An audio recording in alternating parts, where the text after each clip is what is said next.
Shalom, shalom. Je vous salue dans le nom précieux de Jésus-Christ. Ici votre frère, le frère Kader. Nous sommes là aujourd'hui par la grâce du Seigneur et nous louons, nous glorifions son nom pour ses bienfaits et ses bontés. Je vous salue. J'espère que vous portez bien. J'espère que la famille, tout le monde va bien. J'espère que tout se passe bien chez vous. Et c'est vrai que ce que vous aimeriez, n'est-ce pas, que Dieu fasse pour vous, ou bien ce que vous voulez voir dans la vie n'est pas encore accompli, n'est pas encore arrivé en manifestation, mais là où vous êtes aujourd'hui n'est pas là où vous étiez hier, n'est-ce pas? Et tout ça, c'est la grâce de Dieu. Et la Bible dit que toute chose concourt au bien de ceux qui aiment Dieu. Aussi longtemps que tu aimes Dieu, les choses, que ce soit en bien ou en mal, cela ira pour seulement la gloire de Dieu. Et si tu vraiment aimes Dieu, tu verras. C'est vrai qu'en tant que chrétien ou en tant que toute personne qui aime Dieu, ne voit pas la manifestation de Dieu selon qu'il le pense chaque jour ou comme il le veut. Mais en réalité, bien aimé dans le Seigneur, chaque jour, la grâce de Dieu se retrouve sur nos vies, se fait voir par vraiment le fait que tu sois vivant, le fait que tu puisses voir, le fait que tu puisses entendre, le fait que tu puisses manger par toi-même, le fait que tu puisses te laver par toi-même, le fait que tu puisses aller là où tu veux par toi-même. Ce n'est pas parce que nous sommes spéciaux, mais c'est parce que Dieu nous a aimés d'un amour incomparable et inégalable. Et si je suis là aujourd'hui, ce n'est pas pour que nous puissions prier ou intercéder pour un pays, mais c'est pour... Je trouve que c'est important que nous nous soutenions mutuellement. La Bible dit que d'être fortifié dans le Seigneur, n'est-ce pas? Que ce soit vice-versa. Nous savions que il est vrai, sincèrement, qu'il est vrai que les choses qui se passent, n'est-ce pas, dans ma vie ne sont pas les mêmes choses qui se passent dans ta vie, n'est-ce pas? Mais Dieu a fait de sorte que nous puissions nous consoler mutuellement les uns envers les autres, parce que nous sommes tous les membres dans le corps qui est le Christ, n'est-ce pas? Les problèmes qu'a les doigts n'est pas le même problème que les bras ont, n'est-ce pas? Le problème qu'a les orteils n'est pas le même que celui de la jambe ou bien de la cuisse. Chacun a son rôle et chacun vit ses challenges et ses situations de la même façon. Pas de la même façon, mais différemment. Mais tout ça là, c'est Dieu qui fait grâce et qui dirige nos pas, n'est-ce pas? La Bible dit, ne vous inquiétez de rien, mais faites à Dieu toutes sortes de prières et de supplications. Et c'est sur ce point-là que je veux m'appesantir aujourd'hui. Quel que soit ce que tu vis, quel que soit ce que tu rencontres, quel que soit que tu sois chrétien, n'est-ce pas? Chrétien évangéliste ou bien quel que soit chrétien que tu es, n'est-ce pas? Si réellement tu crois en Dieu, si tu crois en Dieu et que tu mets ta foi en Dieu, que les situations que tu traverses, tu sais bien que ce ne sont pas des situations, peut-être qu'elles ne sont pas normales, ou bien ce sont les choses de la vie, mais que tu t'accroches à Dieu et que tu as espoir que lui seul est capable de le faire. Bien-aimé, je peux t'assurer, je peux te garantir que notre Dieu qui n'échoue jamais, la Bible dit qu'il est le même hier, aujourd'hui, et il sera le même éternellement. Ce Dieu-là que je connais, que j'ai expérimenté, il va te sortir. Mais j'ai remarqué que nous, en tant que chrétiens, nous ne sommes pas patients. Nous ne sommes pas patients. Nous sommes pressés de voir la manifestation de Dieu. Mais à travers nos propres moyens, à travers nos propres intelligences, à travers nos propres désirs, à travers nos propres capacités. N'est-ce pas? Je crois qu'une fois, j'avais eu à parler de ça. Mais ça ne doit pas être ainsi. Ça ne doit normalement pas être ainsi. Et je veux dire à quelqu'un ici, si tu es malade, n'attends pas un médecin pour te guérir. Car le médecin ne guérit pas. Le médecin soigne. Si ça marche, c'est bon, tant mieux. Si ça ne marche pas, lui quand même, il a fait son effort. Il a fait son travail, il sera payé pour ça. Mais c'est Dieu qui guérit.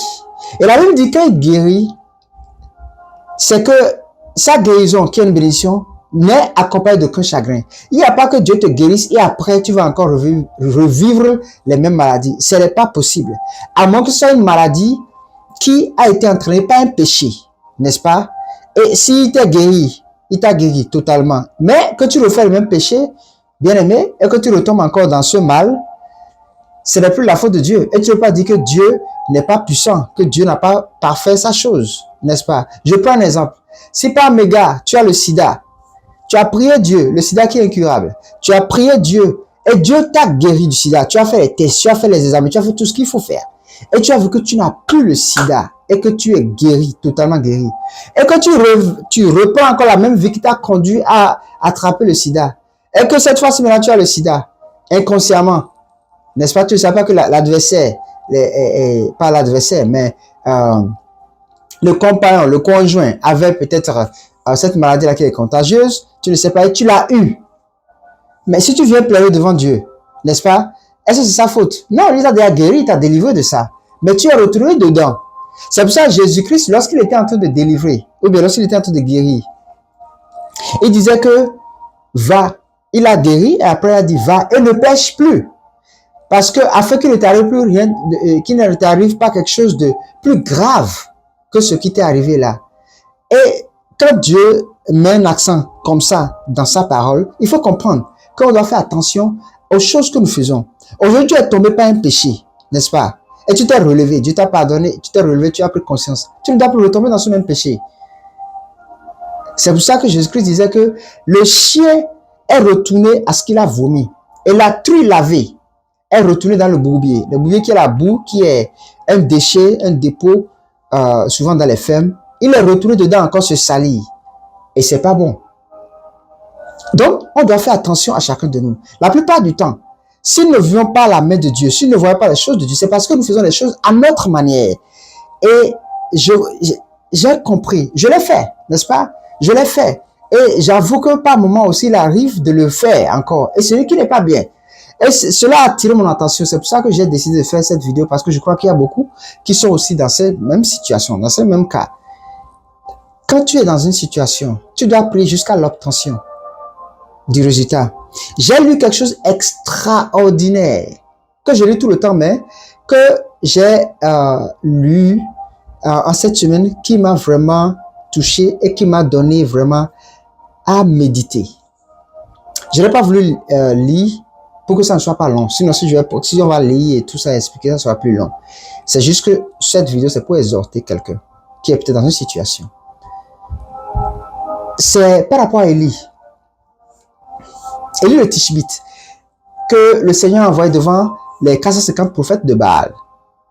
Vous savez, après qu'il ait fait ce prodige et tout ça, il a invoqué le feu de Dieu qui est venu, qui a consumé l'Holocauste, et tout. Nous savons l'histoire d'Élie avec les 50 prophètes de Baal dans le temps de Akab, qui était le roi d'Israël dans le temps, n'est-ce pas? Et Élie était le prophète assigné à Akab. Mais il y avait sa femme qui est Jézabel, n'est-ce pas? Qui est, est-ce que je vais dire une prêtresse? Mais une personne qui, elle vénère d'autres dieux, en l'occurrence Baal, n'est-ce pas? Et la Bible dit, après cela, Élie avait fermé la pluie pendant 3 ans et demi, 3 ans, 6 mois. Et il y avait vraiment la famine, il y avait vraiment la pénurie, parce qu'il n'y avait pas d'herbe pour les animaux, il n'y avait pas les champs, rien ne marchait. Et après d'avoir fait ce prodige-là, il dit à Akab, qui est le roi d'Israël dans le temps là, va car il se fait une pluie qui est en train de s'annoncer, la pluie est en train de s'annoncer. Et il a dit ça à son serviteur, d'aller annoncer cela au roi Akab. Mais qu'est-ce qu'il y a fait? C'est lui qui a fermé la pluie, n'est-ce pas? C'est dit que cela est venu par lui. Il pouvait toutefois dire, ok, maintenant que la pluie retombe, n'est-ce pas? Mais la Bible dit que Élie a pris une position. J'ai essayé cette position, bien aimé. C'est-à-dire, tu t'assois, tes pieds collés à toi, c'est-à-dire tes talons collés à ta cuisse. Et maintenant, tu prends ta tête, tu mets dans ta jambe. Vous voyez, tu mets pour prier. Il a fait ça 7 fois. Quelle leçon j'ai tiré là? Avant que on ne voit une paume, c'est-à-dire on voit un nuage de main et un nuage qui se fait former comme un point de main. Et c'est après cela qu'il y a plu. Pourquoi Élie, qui a fait toutes les prières jusque-là, a tout le temps fait une prière, puis ça marchait et ça passait. Et à cette situation, c'est lui qui a prié pour que la pluie soit, les cieux se ferment et qu'il n'y ait pas de pluie. Il a fallu qu'il insiste 7 fois. Et c'est à la 7e fois que Géasi, son serviteur, est venu lui a dit, ah, je vois à l'Orient, je vois une nuage, petite nuage, comme un poignet de main qui est en train de se former. Et il a dit, cours vite, attelle, et va voir, il n'a qu'à vite se précipiter et entrer parce que il y a un plus qui se fait voir, qui n'a qu'à manger et boire. N'est-ce pas? Mais il faut voir le sacrifice. Il a insisté 7 fois.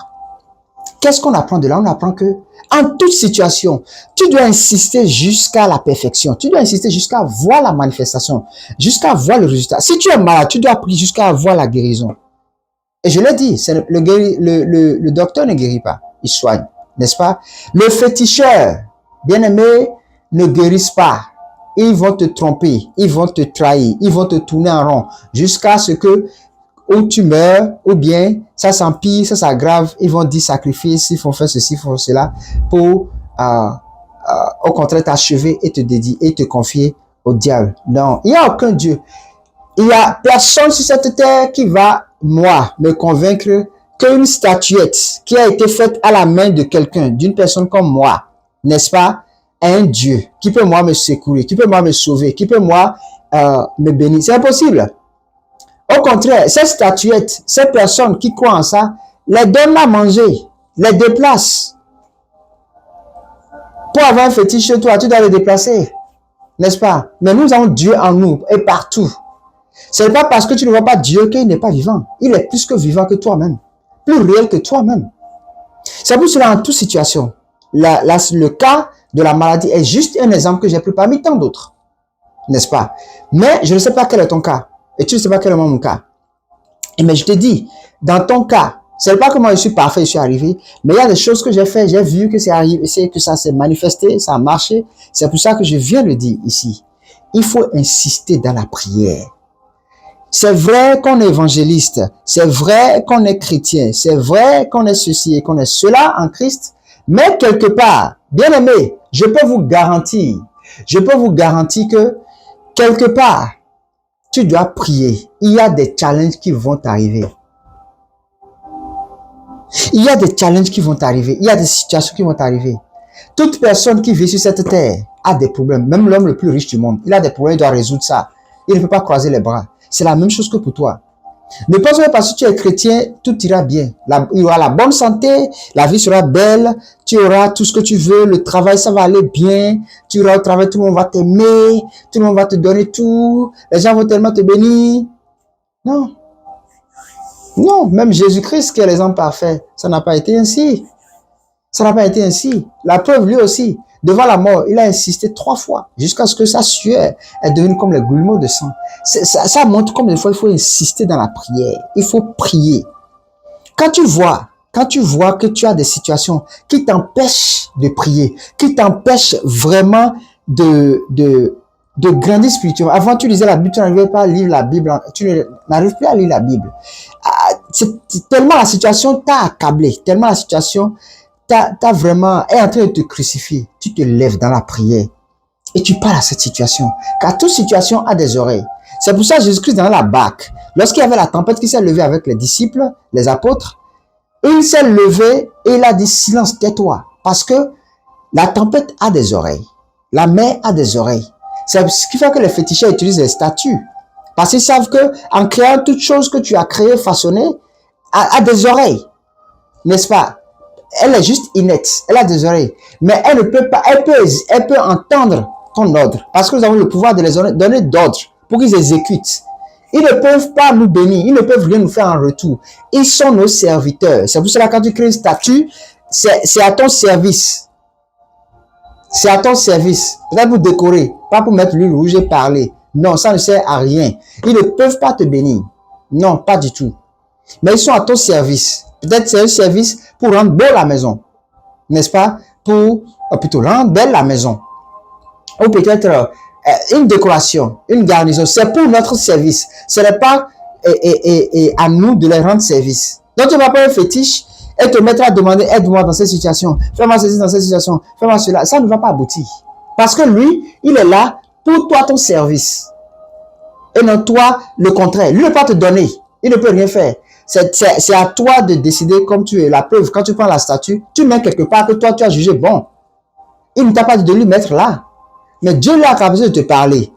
Il peut te lever, lève-toi, prie. Lève-toi, fais ceci. Appelle telle personne, dis ceci. Fais ceci et fais cela. Mais les statuts, non. Ça ne peut pas. Ça ne peut pas parler. Ça ne peut pas parler.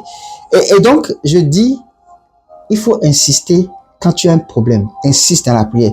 Crois que c'est Dieu qui va le faire. Il n'y a personne d'autre. C'est parce qu'on espère. On croit que non. Telle personne, le médecin peut me guérir. Non. Je pense que j'appelle mon frère là. Il peut m'aider. Je pense que si je fais ceci, ça peut faire. Je pense que... Et en toute situation, on ne le confie pas à Dieu. On ne le remet pas à Dieu.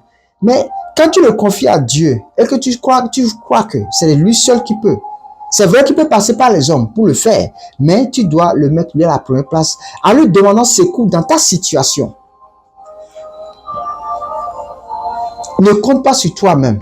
Ne t'assois pas et dis, bon, je vais réfléchir, trouver une solution. C'est bon de réfléchir, n'est-ce pas? Parce que Dieu a réfléchi pour créer la terre, les cieux, tout ce qui est, n'est-ce pas? Il a réfléchi à chaque jour. Quand il réfléchit, trouve une solution, il met ça en pratique. Lui-même, il observe, il dit, ah, ça c'est bon, ça c'est parfait. Je vais faire maintenant ceci, n'est-ce pas? Mais lui, ça c'est Dieu. Lui, le souverain, ça c'est lui.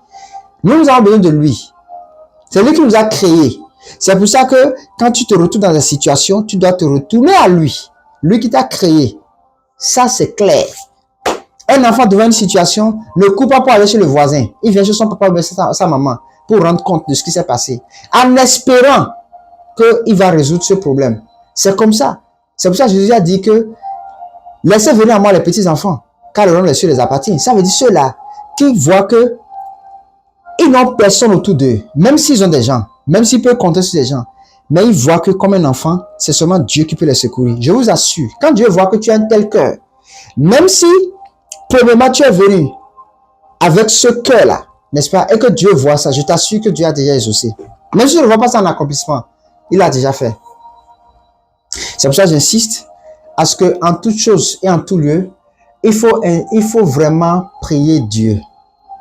Il faut vraiment insister Dieu dans toutes ces situations, dans tout ce qui nous arrive. C'est très important. Prier Dieu, insister et garder en tête le salut. Il ne faut pas aller rentrer dans des fétiches, rentrer dans des conseils qui n'ont pas rapport avec les choses de Dieu. C'est dangereux. Le diable est rusé et il gagne sérieusement des âmes. Le diable, son objectif, ce n'est pas tout ce qui se passe aujourd'hui. Son objectif, c'est que tu sois avec lui, gagner suffisamment des âmes. C'est ça son objectif. Il s'en fout du reste. Pour lui, c'est que tu meurs sans Christ. Et là, ça lui suffit. Quand tu meurs sans Christ, c'est clair, c'est l'enfer. C'est le jugement.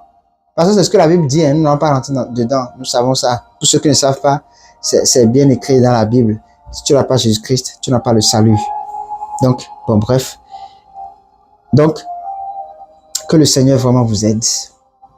Et de se souvenir dans chaque situation, chaque problème, chaque adversité, chaque challenge. Dieu est avec moi. Dieu est présent. Je dois chercher Dieu. Je dois insister pour que Dieu puisse me répondre. Je dois attendre l'accomplissement de Dieu. En te disant, je ne vais pas être comme Saül, celui qui était avant David. C'est parce qu'il a voulu faire les choses par lui-même. Il a attendu le prophète. Le prophète ne venait pas alors que Dieu a bien d'attendre le prophète. Il n'a pas attendu, il était pressé. Et beaucoup d'entre nous, surtout les chrétiens, on n'attend pas Dieu. C'est vrai, Dieu a dit va le faire, mais on n'attend pas. On est pressé. On cherche, on fait ceci. Vraiment. Que Dieu nous aide. Que Dieu nous aide. Qu'il nous donne vraiment la capacité de vraiment lui dédier notre cœur, nos pensées, de l'aimer avec tout. Car quand tu aimes quelqu'un avec tout ce que tu as, tout ce qui t'appartient, ton cœur, ton âme, ton esprit, ta force, c'est plus facile de te confier à cette personne-là sans attendre. N'est-ce pas? Sans attendre. La preuve, quand tu es un meilleur ami, quand quelque chose t'arrive, la première des choses que tu fais, c'est à lui tu appelles. C'est à lui tu poses, c'est à lui tu parles. Pourquoi? Parce que il y a quelqu'un qui peut t'écouter. C'est la même chose. Dieu t'a créé. Tu le prends comme ton Dieu, comme ton Seigneur, ton Créateur, celui qui t'a sauvé, celui qui t'a délivré, ton Seigneur, ton Sauveur. C'est lui seul que tu as, tu n'as personne d'autre. Et tu te concentres sur lui, tu te consacres à lui, tu dis, bon, c'est Dieu que j'ai, c'est tout. Tu vas vers lui. Les choses vont changer. Les choses vont changer. Et n'oubliez pas d'insister sur le ministère. Chacun de nous avons un ministère. On n'est pas venu par hasard. Nous avons un ministère à chacun de nous que Dieu nous a confié, que nous devons faire forcément. Et c'est important de prier, de connaître quel est ton ministère. et de marcher dedans. Par défaut, vraiment par défaut, nous sommes tous évangélistes. Il n'y a personne qui n'est pas évangéliste. Nous sommes tous évangélistes. Et ça là, chacun de nous doit être en mesure de parler. Même si ça ne marche pas, continue. Parle de ton témoignage. Parle de qui tu es. Car Jésus-Christ, il est vivant, il est présent. Et il viendra. Il viendra. Si tu ne l'as pas, si tu n'as pas la paix du cœur, c'est un jugement contre toi. C'est pas une condamnation, mais c'est un jugement contre. Dans un jugement, il y a un oui et un non. Il y a un pour et un contre. Donc, c'est pour ça que je dis c'est un jugement. Donc, il ne faut pas voir que tu es condamné, non. Mais c'est après le jugement qu'il y a la condamnation, n'est-ce pas? Ou bien tu seras acquitté. Donc, il faut chercher Dieu. Tu es dans une situation, tu n'as pas Jésus-Christ. Cherche à le connaître, cherche à expérimenter Jésus-Christ. Et il faut toujours, vraiment toujours, c'est le cœur. Ce n'est pas le fait de réciter Seigneur, je te donne ma vie, tout ça là, Seigneur. Ce n'est pas ça, vraiment. Dieu a besoin de ton cœur. Et ton cœur, c'est important que tu le donnes à Dieu et que Dieu voit que vraiment tu es venu vers lui de tout ton cœur, sincèrement. Et là, il vient vers toi. Et ainsi, il ouvre les écluses dans ta vie. Que le Seigneur vous bénisse, qu'il réponde à toutes vos prières, à toutes vos préoccupations, à toute situation dans laquelle vous vous trouvez. Que le Seigneur mette dans vos cœurs de lui chercher lui premièrement et non quelqu'un d'autre. Car les hommes ne peuvent pas compter sur les hommes, mais sur Dieu uniquement. Que le Seigneur vous bénisse, qu'il vous protège, qu'il vous garde, qu'il vous secoue jour et nuit et qu'il ne permette que rien, qu'aucun cheveu de votre tête ne tombe. Jamais, mais qu'il soit toujours présent et qu'il veille sur vous chaque jour, jusqu'à la fin du temps. Et plus important, que nous ne perdions pas le salut. Que le Seigneur vous bénisse, qu'il vous garde, qu'il vous protège, qu'il vous délivre, qu'il me délivre également. Portez-vous bien d'ici là, par la grâce du Seigneur. Shalom. Amen, amen, amen. Et à demain si le Seigneur ne revenait pas. C'était le frère Kader. Merci.